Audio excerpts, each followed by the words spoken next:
place. We have to travel about 5 miles northeast of here and over 100 years back in time to this small shed behind number 58 Bagley Avenue. In this shed, the chief engineer of the local power plant spent his nights and weekends tinkering with his own version of one of those newfangled contraptions, the automobile. That man's name was Henry Ford, and he was determined to make a reliable car that everybody could afford. In 1903, in a small factory just a few miles from where you are now, Henry founded the Ford Motor Company. 5 years later, he introduced the world to the legendary Model T.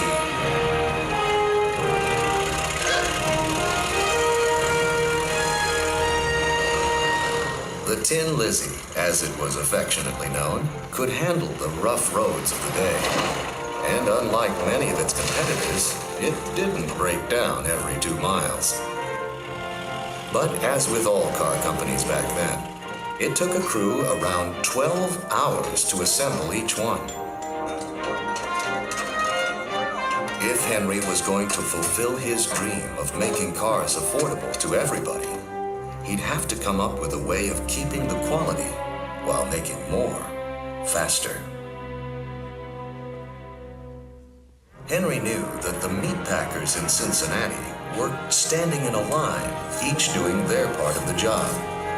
He also saw how other factories, such as textile plants, had started to use simple conveyor systems. Henry Ford started to pull these strands together. The man who couldn't resist tinkering with things was about to assemble the future of industry as we know it. Henry started experimenting.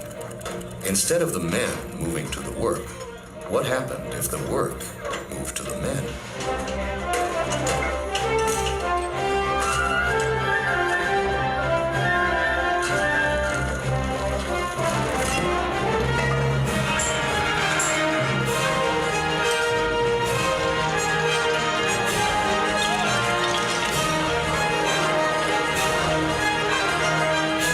By 1915, Ford's Highland Park plant could assemble a Model T in 93 minutes, and the workforce of 450 had swelled to 14,000. With his moving assembly line, Henry revolutionized the manufacturing process. But he hadn't only changed the way he made his cars. Henry changed the lives of the people who made them. On January 15th, 1914, he had announced he was doubling wages to an unheard of $5 a day. 10,000 people showed up looking for work. From all walks of life and all parts of the nation, they came by road and rail looking for opportunity at Ford. Those lucky enough to get a job at Ford could, for the first time, afford to buy the very cars they made. Their families, who in all their generations had never owned property, were now buying their first homes. It was not only cars that were being mass-produced at Ford. New members of the American middle class were streaming from its gates by the thousand. But Henry's grandest vision was still to come. He imagined a factory that never waited for parts, that never slowed for lack of steel shipments or glass. He dreamed of a factory that, using basic raw materials, would create everything it needed to build his cars. Henry built this ultimate factory right where you are now, an industrial marvel, the likes of which the world had never seen. It would be known forever as the Rouge, and by the late 1920s it was in full-scale production. Coal, iron ore, limestone, lumber, and 100 other raw materials arrived at the plant's deep-water docks.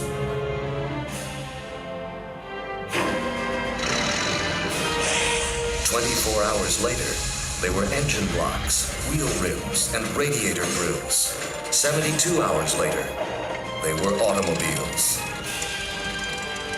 1.5 miles long and 3/4 of a mile wide. With a staff of 100,000, the Rouge worked like a single complex machine.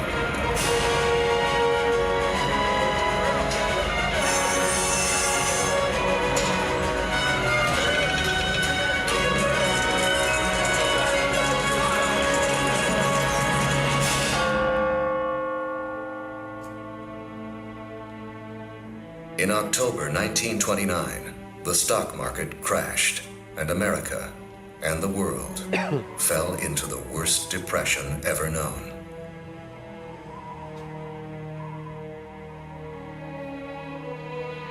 The Rouge was not immune to the darkness of the Great Depression.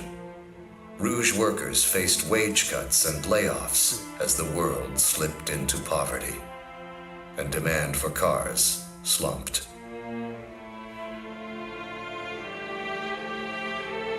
By the mid-1930s, as America was beginning to return to work, the growing union movement continued to focus on the working conditions of the Rouge.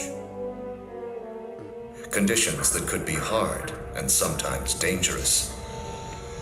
Increasingly, workers felt that speaking with a single united voice was their only hope for change. Henry Ford tried to fight that change. He felt that he'd done more for his workforce than anybody in history. He ordered his security staff to keep the union out. On May 26, 1937, union organizers arrived to hand out leaflets on the overpass leading to the plant. A newspaperman secretly photographed what happened next. His images stunned the world.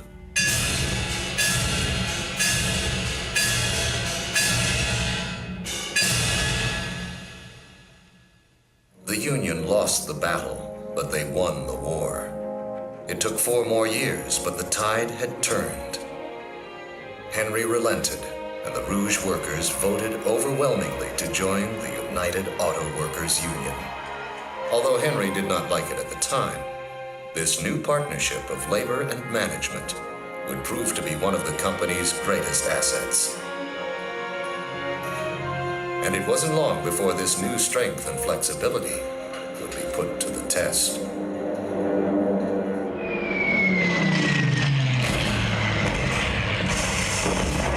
We interrupt this program to bring you a special news bulletin. The Japanese have attacked Pearl Harbor, Hawaii by air. President Roosevelt has just announced. The attack also was made. 1941, a date which will live in infamy. Car production stopped, and the Rouge went to war.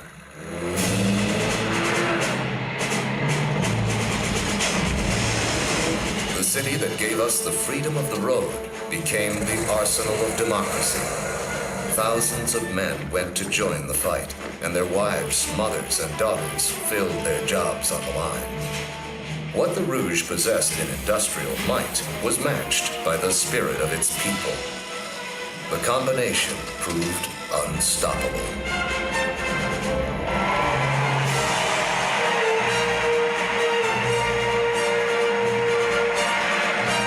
With the war's end, cars once again rolled off the line, and the Rouge resumed its tradition of welcoming visitors from all over the world. Henry Ford's ultimate factory had become the icon of industrial achievement. Immortalized by artists, captured by photographers, and studied by industrialists. Henry had always been generous in sharing his ideas with those who wanted to take part in the age of true mass production. The 20th century was taking shape, and that shape was being forged in the furnaces of the Rouge.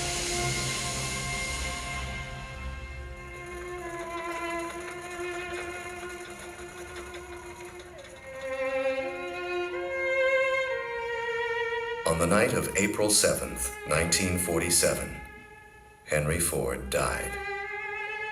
With the death of its founder and chief visionary, a question hung over the Rouge. Could this industrial marvel, the embodiment of Henry Ford's dreams and ideas, survive without him?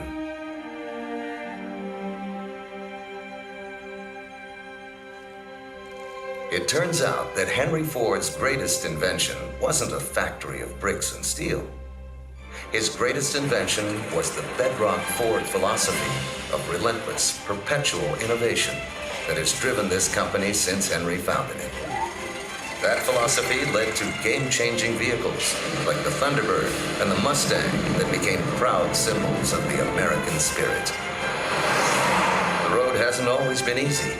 Through oil embargoes, the challenge of foreign imports, and a crippling recession in 2008, others panicked, pulled back, and played it safe. Ford, under the leadership of Bill Ford, returned to bold innovation. Ford Motor Company reinvented the Rouge for the 21st century, setting a benchmark for sustainable design and green manufacturing. What does 21st century innovation look like? You're about to see for yourself. First, Mr. Bill Ford. Welcome to the Ford Rouge Center. I'm so proud of what we're doing here because it honors the legacy of innovation established by my great-grandfather, Henry Ford. When we celebrated our centennial, I wanted to reinvent the Rouge complex as a new kind of factory for the 21st century. Smart, sustainable, and even more efficient. And now we've introduced another breakthrough in technology, the new F-150, that's just as smart, tough, and efficient as the revitalized Rouge itself. The men and women who work here are proud of these accomplishments. But they'll also be quick to remind you that the process of innovation will never be finished because it's part of our DNA, and we're already working on the next big thing. Thank you for coming to see what we're doing, and I hope you enjoy your time here at the Rouge.